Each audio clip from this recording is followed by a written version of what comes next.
제가 초등학교 때였습니다. 그때 이제 역사책을 보는데 18세기에 그 나왔던 그 신문의 한 풍자 만화였습니다. 어떤 풍자 만화였냐면은 아프리카 사람이 이렇게 앞찾기 누워 있어요. 앞찾기 뭔지 아시죠? 이렇게 평평한 판이 있으면은 물건을 올려놓고 이렇게 누르는 기계예요. 이게 프레스라고 하는데 이 앞찾기 딱 사람 흑인이 누워 있고 그 사람 머리맡에는 이제 목사인지 신부인지 구분되지 않는 한 성직자가 성경을 읽고 있고 장사꾼이 그의 입에다가 브랜디라는 술을 이렇게 붓고 있습니다. 그리고 한 사람은 그 앞찾기로 이 흑인을 짭니다. 그러면 이 흑인 머리에서 돈이 뚝뚝뚝뚝 떨어져요. 이게 풍자 만화였는데 어떤 풍자 만화냐면 선교를 하고 술을 먹여서 흑인을 쥐어짜면 돈이 나온다. 이게 어떤 풍자일까요? 그 당시 유럽이 아프리카를 식민지화를 어떻게 진행시켰는가를 우리에게 보여주는 그런 풍자 만화입니다.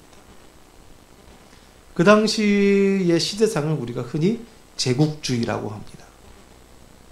그 제국주의가 언제까지 이어졌냐면은 세계 1차 대전 때까지 이어졌습니다. 세계 1차 대전은 그 제국주의의 도화선이 되었던 것이죠. 이제 그거 이제 발화점이 되어졌던 건데 그 제국주의 팽창하다 이제 부딪힌 게 세계 1차 대전입니다. 어찌됐든 간에 그 제국주의 시대에 있는 선교도 제국주의적 선교를 했습니다.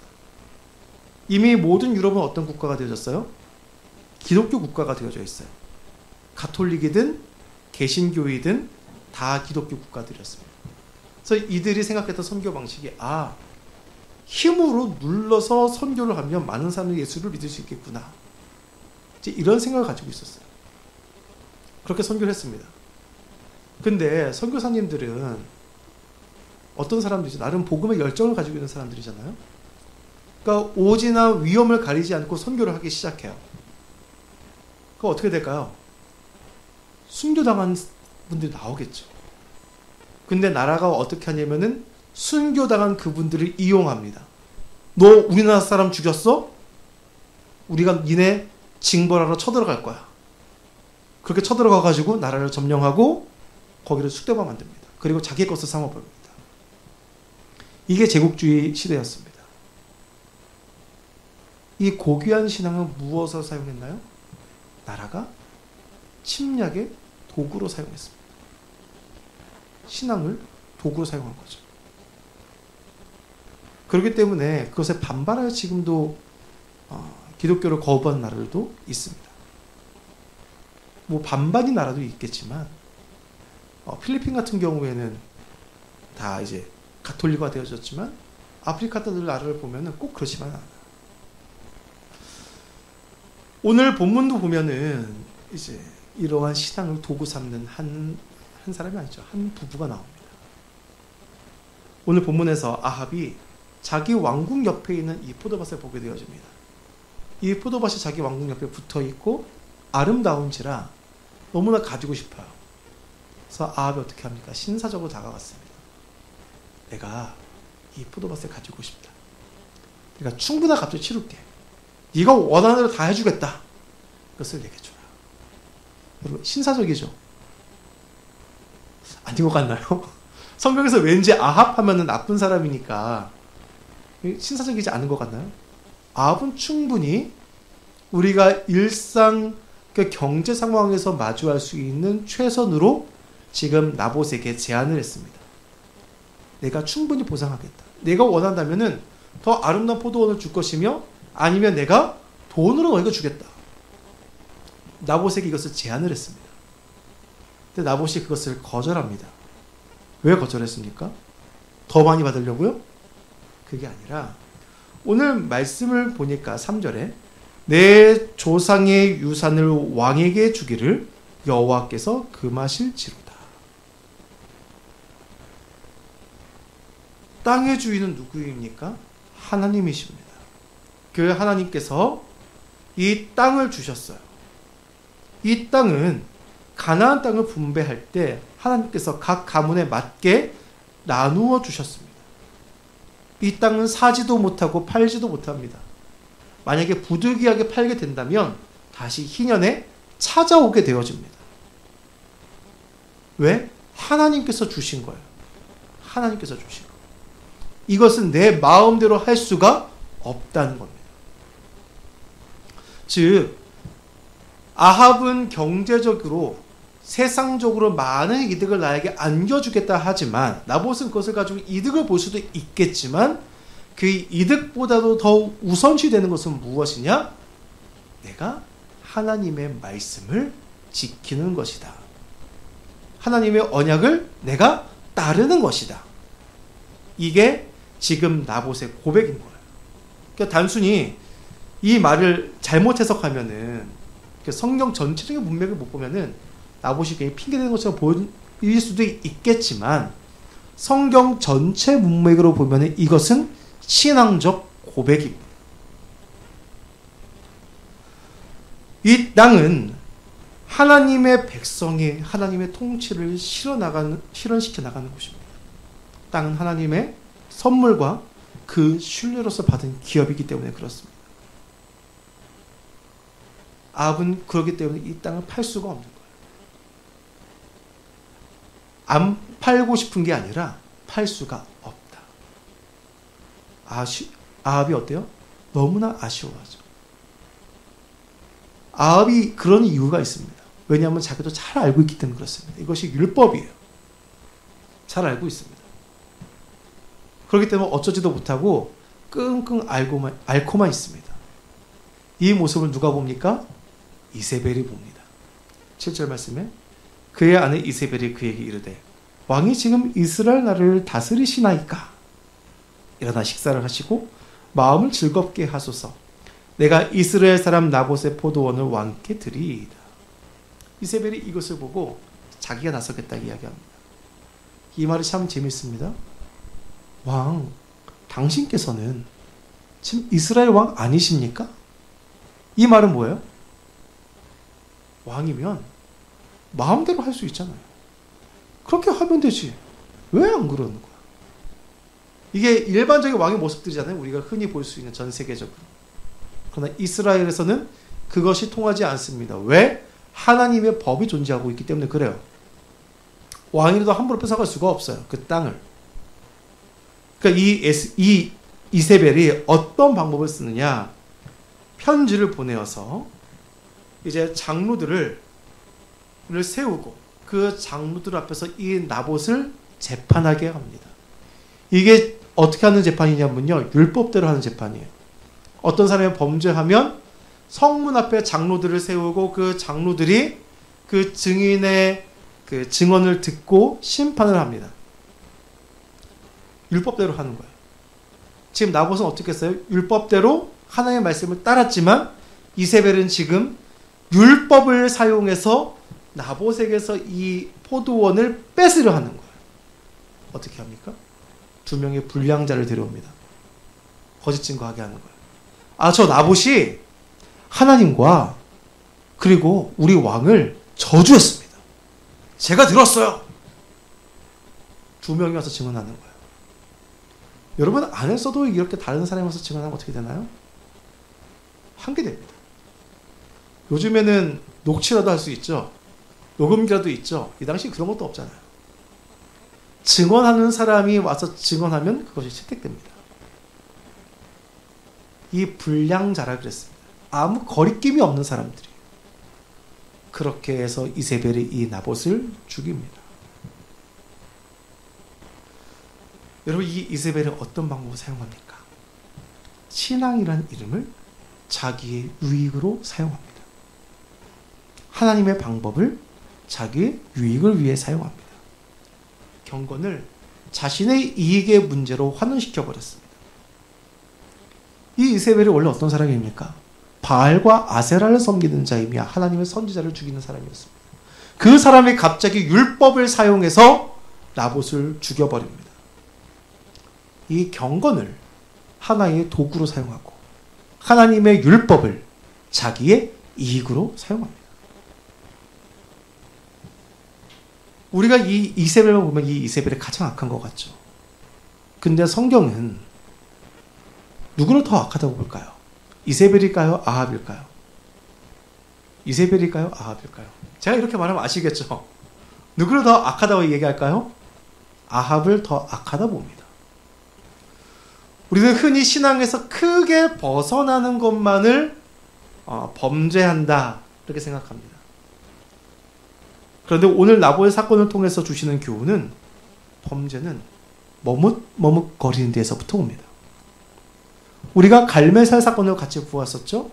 엘리야가 갈멜살 사건에서 백성들에게 이야기합니다.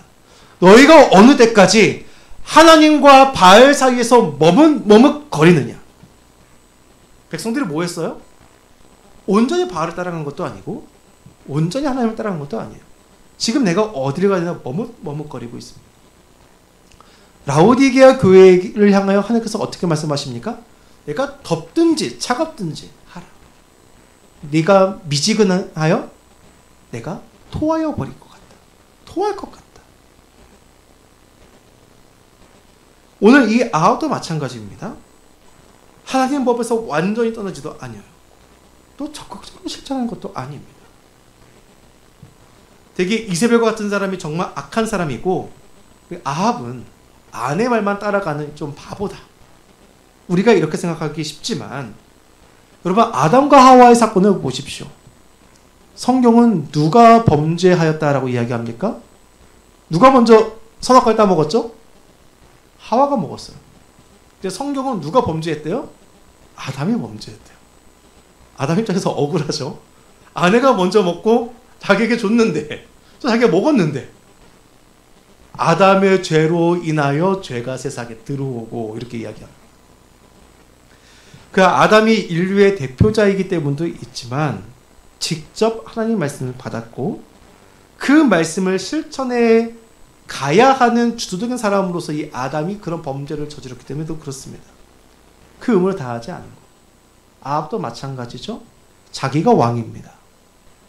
근데 그가 자기가 왕이면 적극적으로 하나님 말씀을 따라가야 하는데 그러지 아니하고 그도 이세벨에게 똑같이 동조한 거예요. 그래서 재미난 표현이 16절에 나옵니다. 16절 한번 보실까요?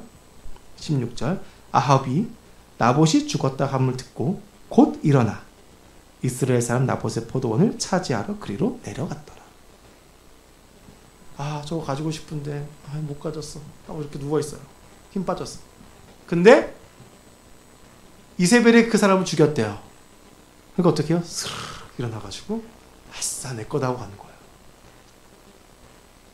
아합은 이미 마음속으로 그 계획이 있었던 사람입니다. 자기 손에 피를 묻히지 않았을 뿐이에요. 아합과 이세벨이나 부창부수입니다. 똑같은 사람이에요. 여러분 우리가 아합과 이세벨의 모습을 보면 어떻습니까? 그들이 신앙이라는 이름을 가지고 하나님의 법이라는 이름을 가지고 그들이 이 나봇을 죽이고 이 땅을 빼앗습니다. 여러분 신앙은 결코 이렇게 사용되어지는 것이 아닙니다. 신앙은 내가 필요할 때 사용되어지는 것이 신앙이 아닙니다. 우리가 왜 신앙을 가지고 있습니까? 바로 그분의 백성이기 때문에 이 신앙을 가지고 있습니다. 그분의 백성이라는 것은 무엇을 의미합니까? 적극적으로 그분의 통치에 우리가 따라야 한다는 겁니다. 이미 이 땅에 대한 욕심에서부터 아합은 무엇을 가지고 있어요? 하나님의 통치를 배반하는 그것 통치에서 벗어나고자 하는 그의 마음이 잘 드러나 있는 겁니다. 하나님 통치를 거부해서 내 마음대로 하고자 하는 거예요. 그 뜻이 거기 있는 거예요.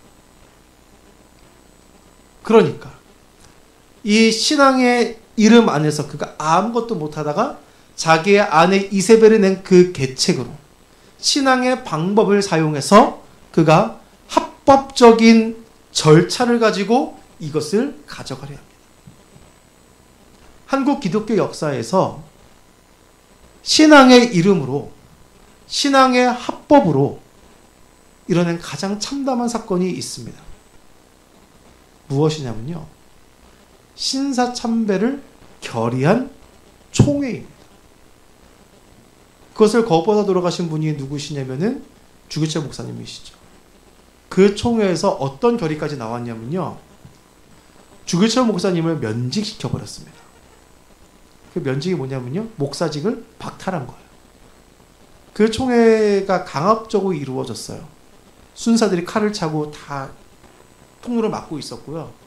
거기 참석한 목사님들은 손만 들어야 했습니다. 교회의 이름으로 신사참배를 결의하고 교회의 이름으로 결국 그 무력에 무릎을 꿇고 말았습니다. 물론 불교는 몇 년을 앞서서 찬성했고요. 천주교는 더 일찍 했습니다. 그렇다고 우리 개신교가 그 책임에서 벗어날 수는 없습니다. 왜냐하면 굴복했기 때문에 그렇습니다. 신앙의 이름으로 세상 법에 거기에 우리가 그대로 무릎 꿇고 들어가 버리고 말았습니다. 신앙의 이름으로 그렇게 사용한 거죠. 앞에서 말씀드린 것과 같이 신앙을 이러한 나라가 나라를 침략하는 제국주의에 사용되기도 하였습니다. 여러분 현대는 어떨까요? 우리가 그리스도의 이름으로 무엇을 한다 하면서 자기의 그 이익을 위해 이 신앙을 사용하는 모습들을 우리가 종종 보고는 합니다. 우리는 이런 상황 가운데 있어도 끝까지 이 말씀을 지키며 살아가는 사람들이 되어져야 합니다. 그 말씀을 지키며 살아간다는 것은 우리가 겉모습으로 말씀을 지키는 게 아닙니다. 성경은 우리가 어떻게 말씀하고 있습니까? 너는 마음을 다하고 성품을 다하고 힘을 다하여 내 하나님 여호와를 사랑하라. 이건 뭐예요? 그냥 법만 지키는 게 아니에요. 우리가 초등학교 때 예절이라는 것을 배우게 됩니다. 예절을 배울 때 무엇을 배우나요? 예절은 어떻게 해야 된다? 이 예는 바로 내가 하는 이 예절의 그 행동과 거기에 더하여 이 마음까지 같이 우러나와 이것을 해야 한다라고 이야기합니다. 이 두 가지가 다 있어야 된다는 거예요. 마찬가지예요. 하나님께도 마찬가지예요. 하나님께 대해서도 우리의 마음을 다하고 또한 우리의 이 열정을 다하여 적극적으로 하나님의 말씀을 우리가 실천하며 살아가야 한다는 거예요. 이게 신앙이라는 겁니다. 신앙은 즉 실천입니다. 하나님을 사랑하는 실천을 우리가 신앙이라 하는 겁니다. 그런데 신앙의 이름으로 나의 이익을 위해 살아간다는 것은 그것은 하나님을 만홀히 여기는 행위가 되어진다는 겁니다. 여러분 우리가 하나님께 지금 이 시간 예배합니다. 또한 우리가 하나님께 기도하고 우리가 하나님을 따라간다 이야기합니다. 그런데 그 목적이 대체 무엇입니까? 하나님의 백성으로서입니까? 아니면 내가 무언가를 얻기 위한 하나의 수단으로서 우리가 이것을 사용하는 것입니까? 신앙은 하나님의 통치 아래로 들어가는 겁니다. 여기서 질문이 있을 수 있겠죠. 아니 그러면은 저희가 때로는 필요한 것을 하나님께 구하는 것은 잘못된 것인가요? 내가 서 도구로 삼는 것인가요? 아니요. 우리가 하나님께 마땅히 구할 것을 구하라고 하나님께서 말씀하셨습니다. 왜? 우리가 그분의 통치 아래 들어갔기 때문에 그분께 구하는 거예요. 그거와 나의 만족을 실현시키기 위하여 하나님을 나의 도구로 삼아서 마치 요술램프의 지니와 같이 하나님을 조종하고자 하는 그러한 경건이 아니라는 거예요. 나의 통치자께 내어 맡기는 것과 그분을 나의 도구로 사용하는 것은 전혀 다른 문제예요. 신앙은 통치 아래로 들어가는 겁니다. 여러분, 하나님의 통치를 받아들이시기 바랍니다. 그래서 그 통치 아래 들어가시기 바랍니다. 그래서 이 통치 아래서 참 자유와 평안을 누리시고 오늘 우리가 본 이 사건에서 나봇은 비록 죽었지만 끝까지 하나님의 통치를 인정했던 의인의 모습을 가졌던 것 같이 우리 모두가 이렇게 믿음을 지키며 살아갈 수 있기를 간절히 축원합니다.